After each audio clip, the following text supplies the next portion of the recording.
I guess you're going to have the news today, the jobs data, which isn't going to be good. How much do you think that will be offset by the government's JobTrainer package that will be announced around about the same time as well? Quite a coincidence, isn't it? It is.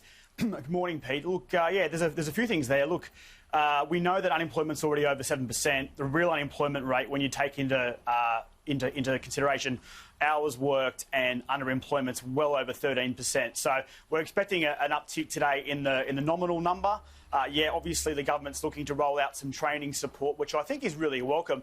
One of the lost cohorts that we don't really discuss very much, Pete, is the poor Year 12s and what they've got ahead of them, obviously, with their exams, with schoolies. They'd normally be looking at having perhaps a gap year, travel overseas, career pathways, TAFE universities. Lots of uncertainty on that group right now. So today's announcement from the government, I think, will be welcome support for that group in particular.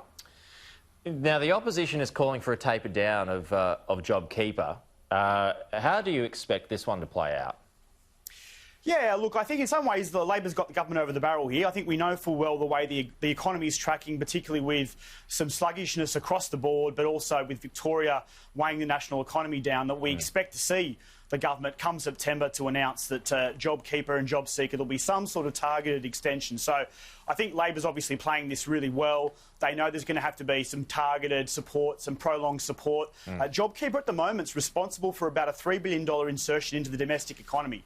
So to suggest that come September that's simply going to be shut off, we know we're going to need that prolonged fiscal support. But you don't think... I wouldn't have thought it would be. I mean, I feel like with the Treasurer kind of bringing up that 13% figure a couple of days ago, he's kind of shifting the language, getting people ready to expect some more bad news. But but he's already said that there's going to be targeted support measures. It's going to be scalable. It's going to apply to certain sectors. Aviation, tourism is probably going to get a decent whack of that, I would have thought. What else do you think will be in next week's announcement?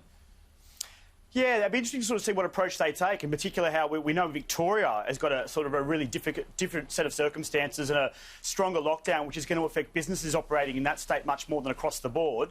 You're right, Pete, I think they are getting ahead of some really bad news next week. Remember, we haven't had really a set of numbers from the Australian Treasury now for a long time in terms of actually detailing what the impact on the budget and the national economy actually has been of COVID. So it's going to be a really bad set of numbers. You'd expect that if we're starting to climb out of this, that this will be the worst set of numbers that the country sees in terms of how we're tracking. So it's not surprising to see the government talking about how we're going to get that recovery underway. And that's without, and this was brought up by Evan Lucas on the show a little bit earlier, that's without the current Victorian shutdown. So next month's may even be worse as well. Yeah, exactly. We're going to see some sectors, and particularly some labour-intensive ones, over the next few months continue there'll be a ricochet effect of COVID, and as we see that flowing through in terms of other border closures and partial closures, it's going to have some really strong impacts in areas like accommodation, in retail, of course, and tourism. We're going to continue to see that, which is obviously why it's really important that we see announcements today like, Queensland looking to adopt AFL for the next few months. Well, what sort of an impact can that have? I mean, that's going to be great news for Queensland.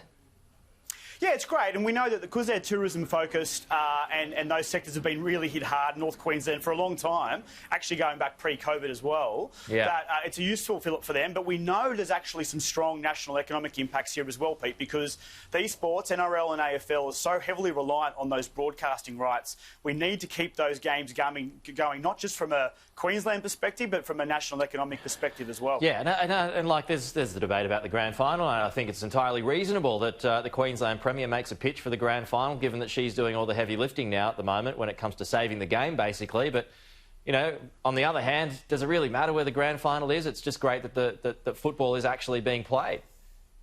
Yeah, that's right. I think our Victorian colleagues are obviously doing it really tough at the moment, are perhaps concerned about what the longer-term implications might be of a temporary relocation of the AFL Grand Final. Always interesting to see Jason Flinsky ducking and weaving and looking to being wary of what his colleagues might think. But look, I think it's good for the game. We just need it to continue. And I actually think the way that the AFL and the state governments have conducted themselves with trying to make sure they do everything they can within the health guidelines to keep these games going is really, really important. And it's important for our morale as well as the economic impacts too. Yeah, I mean, there's probably not going to be able to be a full house anyway. By the time September rolls around, you know, these restrictions are probably going to be in place. You know, it's not ideal that the final's not at the MCG, but nothing's really ideal at the moment. No, that's right. I mean, I'd expect to see some strong regional impacts in terms of having these games located in Queensland for the next few months. But it's actually about people staying at home, social distancing and watching the game on TV, keeping those games going for the next 12 months.